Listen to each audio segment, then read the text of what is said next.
What up, what up, what up? It's your boy, back again. Marlo Knows Basketball and Marlo Knows Boxing. Back at y'all with another one. We about a week out from fight night, ladies and gentlemen. A week out from fight night.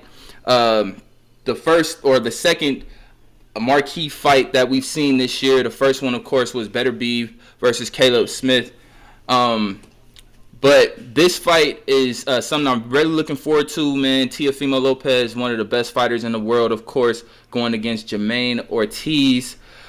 Teo, he may be making a mistake in this fight that he's made in the past, man. He may be making a mistake in this fight. Teofimo Lopez is the overwhelming favorite, and he should dominate this fight. He should put on a masterclass performance, but we've seen Teofimo Lopez make this mistake many times in his career. Maybe not many times, but at least a couple times in his career, and he paid for it dearly. I feel like he is overlooking Jamaine Ortiz, and it really doesn't make sense, man. I would have figured that he would have learned from his mistake, but it seems that he's making the same mistake again. Jamaine Ortiz, of course, is coming up from the 135-pound division. This will be his first fight at 140 pounds, going against Teofimo Lopez. Jamaine Ortiz and Teofimo Lopez both, of course, have fought Lomachenko, and Jamaine Ortiz came up short. Teofimo Lopez put on what many believe is the best performance of his career, either that one or the Josh Taylor fight. I gotta be honest though, after watching Jamaine Ortiz's fight, and I just watched this fight recently with Jamel Herring, I feel like Jamaine kind of struggled a little bit in this fight. He did win the unanimous decision, but he definitely struggled early, man. He was getting hit a lot. Jamel Herring looked like he was giving him some trouble. He's going to have his A game when he meets up with Teofimo Lopez, though. He can't come in. The same guy that fought Herring can't show up against Teofimo Lopez, or it's going to be an early night. And, of course, many people were impressed by Jamaine Ortiz being able to hold his own against Lomachenko, but we're talking about a Teofimo Lopez that, in my opinion, dominated Lomachenko. I know a lot of Lomachenko fans come with the injury excuse, but I'm not buying it, man. I feel like Teofimo Lopez is just a better fighter. I feel like if they fought 10 times, Teofimo Lopez would dominate Lomachenko 9 times out of 10. And that's a focused Teofimo Lopez. A focused Teofimo Lopez is one of the best in the world. Of course, he was focused when he fought Lomachenko. He was focused on Lomachenko. He wasn't looking past him. He wasn't looking at nobody else. He was focused, lasered, focused in. And that Teofimo Lopez is one of the most dangerous fighters in the world. And Teofimo Lopez, again, is coming off of what many believe to be even a better performance than the one against Lomachenko, which is where he dominated Josh Taylor. I feel like Josh Taylor, I feel like they kind of overrated him a little bit going into that fight. The fight before this one, I feel like Josh Catterall might have beat Josh Taylor. I feel like the judges might have got that one wrong. Josh Taylor might have should have lost that fight to Jack Catterall. But nevertheless, Teofimo Lopez dominated what many believe to be the undisputed 140-pound champion, the true 140-pound undisputed champion, even though he's not officially. He never lost any of his belts in the ring. He did become undisputed and never lost the belts in the ring. So Teofimo Lopez beat the best guy at 140. Even though a lot of people feel like he lost to Jack Catterall, he didn't officially lose. So officially, Teofimo beat the best guy at 140, and he dominated him. It wasn't even a close fight. And I was very impressed by Teofimo Lopez in that fight against Josh Taylor. I was not expecting him to dominate in that fashion.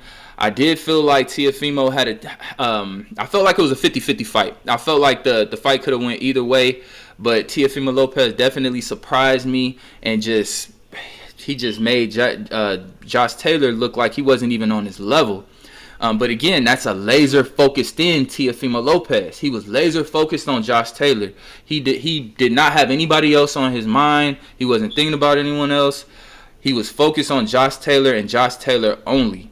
And that focused Teofimo Lopez, again, is one of the most dangerous fighters in the world. But are we going to see a focused Teofimo Lopez next week? I'm not so sure we are.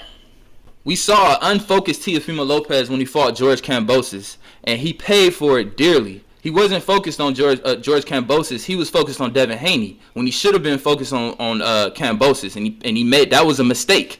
I don't feel like Teofimo Lopez, that the Teofimo Lopez that fought Lomachenko would have probably destroyed George Kambosos, but he wasn't focused on Kambosos like he was focused on Loma. He was focused on Haney, and that was, he paid for it dearly.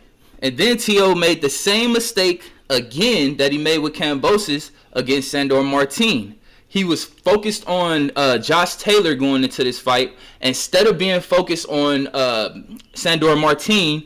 And he got very lucky. He got very lucky. The judges could have very easily scored this fight for Sandor Martin. The referee robbed Sandor Martin out of a knockdown where you just saw that there. That was clearly a knockdown, but they called it a slip or something like that, so where it wasn't a knockdown, so you couldn't count that a 10-8 round. He didn't count it as a knockdown. Teofimo Lopez goes on to win the fight. A lot of people felt like Sandor Martin won that fight. And Teofimo Lopez himself kind of felt like that because he was sitting in the corner after the fight was over asking his dad if he still got it. You know what I'm saying? Yeah, Teo, you still got it, man, but you wasn't focused. Stop overlooking opponents, man. Focus on the guy that's in front of you. You talking about everybody but your opponent when you have these bad performances. And that's why you're having these bad performances, because you ain't focused. You got to get focused, man. Focus on Jamaine Ortiz. But instead, you talking about a fantasy fight with Terrence Bud Crawford. Come on, man. Come on. Leading up to this fight with Jamaine Ortiz, I've heard Teofimo Lopez talk more about Bud Crawford than he's talked about Jamaine Ortiz. And that's the guy in front of you. Jamaine Ortiz is the guy that you're getting in the ring with. The guy that's trying to beat you. If you lose to him, that's going to F up your career. That's going to F up your career. If you lose to him, your stock is going to go way down. You could forget about a Terrence Bud Crawford. You might not even be on Devin Haney's radar anymore if you lose to Jamaine Ortiz. You need to focus on Jamaine Ortiz instead of a fantasy fight with Terrence Bud Crawford. Because to be honest, you don't really want that work. I mean, you might say you want it, but let's be honest. Come on now. You don't stand a chance against Bud Crawford. You will be coming up from a smaller weight class, and you will be fighting a guy that's more skilled than you, more power, more speed, more ring intelligence, just more everything. You wouldn't stand a chance against Bud Crawford. And that's not a knock against Teo. That's just Bud Crawford is just that good. Bud Crawford needs to be fighting Canelo next. That's the only fight for Bud Crawford. Teofimo, you need to just let it go. Let it go, man. Let it go. Focus on your weight class and focus on the guy that's in front of you. Stop overlooking opponents, because that's when you have your worst performances. Do I want Crawford? Absolutely. What kind of question is that? See, y'all don't understand, man. I aim for greatness. And what is that? Fighting the best. Crawford says he's the best. I know I'm the best. Let's make the fight happen. First things first, though, we got to knock out this guy out the way. He's in front of me, Jamaine Ortiz. Tell y'all, man, positivity kills it all.